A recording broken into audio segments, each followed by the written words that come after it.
Hi everyone, welcome back. आज आपको लेके चलते हैं हमारे गांव।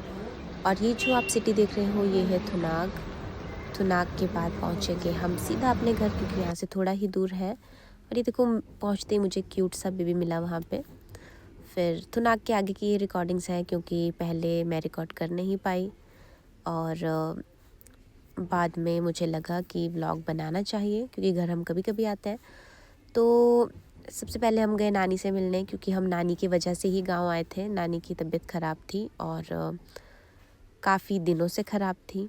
और ये देखो, आप पतिदेव आ गए हैं इधर नानी से मिलने, और मैं भी। और हमें देखने के बाद जिस स्पीड से नानी की तबीयत ठीक हुई है ना, मैं आपको बता नहीं सकती। एक ही दिन में देखो, एनर्जी का लेवल अप। और फिर नानी से तो मिल लिए। मैं देख रही थी कि नानू कहाँ है। बैक साइड का दरवाज़ा खोला तो पता लगता है कि नाना जी तो लकड़ियाँ काट रहे हैं, क्योंकि गांव में है एक्सट्रीम ठंड।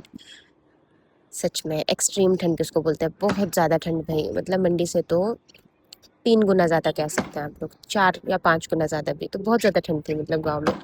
और नानू को देख के मेरे को ऐसा रियलाइज़ हुआ कि यार, टाइम कैसे चला जाता है, कितना जल्दी चला जाता है। मतलब एक टाइम होता था, मैं छोटी सी थी, नाना नानी यंग होते थे। और अब देखो तो नज़ारा अलग ही है। एज बढ़ गई है, बुजुर्ग हो गए हैं, और हम लोग भी इतने बड़े हो गए हैं। मेरे को डर लगा रहता है कि एक दिन हम भी बुजुर्ग हो जाएंगे। थोड़ा सा ये भी लगता है कि मतलब टाइम आना ही है सबका, ऐसे ऐसे ही लाइफ है, ऐसी ही चलेगी। Any how, but I am happy कि मेरे नानू अभी भी एक्टिव हैं, अपने लिए लकड़ियाँ काट रहे हैं। फिजिकली एकदम फिट हैं। देखो मेरे हैंडसम नानू को, मसल्स बना रखी है भाई। रोज लकड़ियाँ काटते हैं, उठाते हैं, बड़ा काम करते हैं यार गांव के लोग। तो अच्छा लगा नानू की फिटनेस देख के। लकड़ियाँ देखो कितनी रखी है काट के और अभी डेली है, मतलब डेली का रूटीन है ये इनका। क्योंकि गांव में सुबह 8 बजे से लगभग चूल्हा जला देते हैं। अगर लेट उठते हैं आप, जो लोग जल्दी उठते हैं वो तो 5-6 बजे ही चूल्हा जला देते हैं, और रात तक जला रहता है। क्योंकि दिन को इतनी खास धूप नहीं होती, दिन को बादल आ जाते हैं और दिन को भी ठंडी रहती है। और अगर तो घर पे कोई बीमार है, नानी बीमार थी, नानी को टाइफाइड हुआ हुआ था, तो चूल्हा सारे दिन ही जलना है, क्योंकि ठंड काफ़ी ज़्यादा है। फिर मैंने लकड़ियाँ उठा ली और मैं आ गई किचन की तरफ, क्योंकि निशु ने अगली मॉर्निंग वापस चले जाना था मंडी। तो मैंने उसको रिक्वेस्ट किया कि चलो धार पे चलते हैं, पुरानी यादें ताज़ा करते हैं, हमारी बचपन की लव स्टोरी जहाँ से शुरू हुई है। तो फिर हम आ गए, और अगले दिन सुबह क्या देखते हैं भाई, ये हमारे रास्ता है, मतलब ये। और रास्ते में सब कुछ जमा हुआ है, लकड़ियाँ जमी हुई, पाइप्स जमे हुए, बोरे भी जमे हुए हैं। जो कुछ भी दिख रहा है नज़दीक चाहे दूर, हर एक चीज़ पे एक वाइट कलर की लेयर लगी हुई। और टच करो तो इतना ठंडा कि मैं आपको बता नहीं सकती। तो गाड़ी का शीशा भी जमा हुआ था, और कार भी मतलब एक हिसाब से जमी हुई थी, एकदम से इसको स्टार्ट भी नहीं कर सकते थे। तो सबसे पहला स्टेप हमने क्या किया, घर से गर्म पानी की बोतल लाई, और उसके बाद थोड़ा थोड़ा इन शीशों को साफ़ किया। और उसके बाद जाके धूप पे गाड़ी खड़ी रखनी पड़ी लगभग 1 घंटा, फिर कहीं जाके ये पूरी साफ़ हुई है। अदरवाइज़ ये जो शान बोलते हैं हमारे यहाँ, तो जमी हुई बर्फ़ को जो रात को जम जाती है, तो जो रात को पानी जम पाला, जैसे मंडी में कोहरा जमता है, कोहरा जमता नहीं, कोहरा होता है ना, वैसे हमारी साइड पाला पड़ता है। तो इसको क्लीन करने में लग गया लगभग 1 घंटा। और निशु का मूड भी ऑफ हो गया था, उसका दिल भी नहीं था जाने का, बट एनी हाउ दुकान भी ज़्यादा दिन बंद नहीं रख सकते, इसलिए चला गया वो वापस।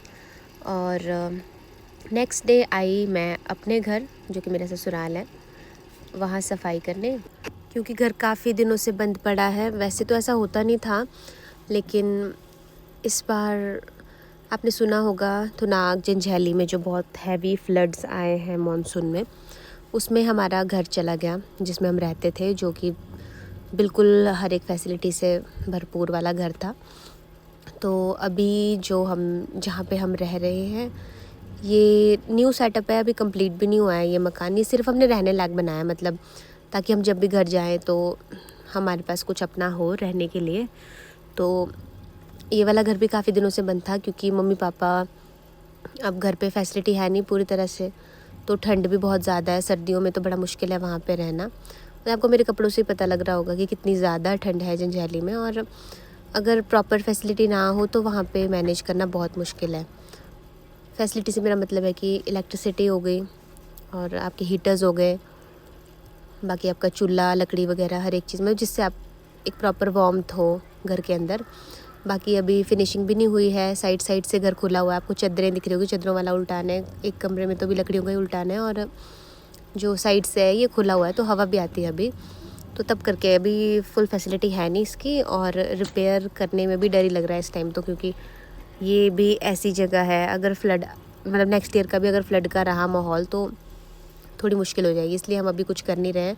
और मम्मी पापा भी फिर हमारे साथ अभी मंडी में ही है आजकल, तो बहुत दिनों से घर बंद था, तो मैं घर गई ही थी तो मैंने सोचा क्यों ना सफाई कर ली जाए अच्छे से और जो ज़रूरी काम है वो निपटा के, क्योंकि अभी हर जगह जगह से घर खुला हुआ है तो चूहे भी आ जाते हैं अंदर और इंसेक्ट्स का भी डर बना रहता है। इंसेक्ट क्या, जो बड़े बड़े वाले इंसेक्ट होते हैं, ये सांप बिच्छू वगैरह हो गए तब करके, तो फिर तो कभी दवाई भी डाल के रखनी पड़ती है थोड़ी बहुत, तो बस उस वजह से आई थी।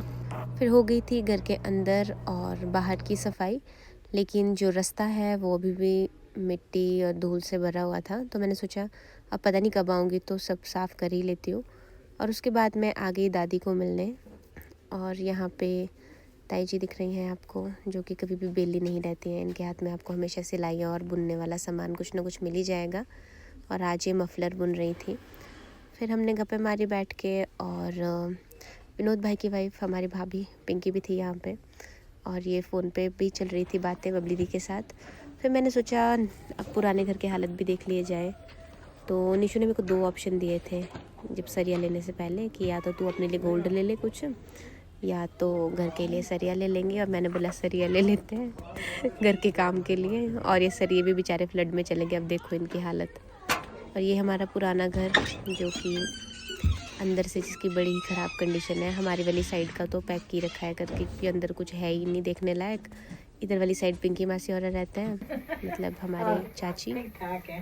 तो फिर मैं इनके पास आई, मिली, हम बैठे थोड़ी देर, चाय वाय पी हमने, और बस ऐसे ही शाम हो चली, तो शाम के लिए सब्ज़ी लेके मैं चली गई वापस नानी के घर। और फिर ऊपर पहुंच के हमने बनाया साग और चपातियाँ। घर आने के बाद अगर आपने साग नहीं खाया ना घर का, तो कोई फ़ायदा नहीं है भाई गांव आने का या घर आने का। तो मिलते हैं नेक्स्ट वीडियो में, बाय बाय।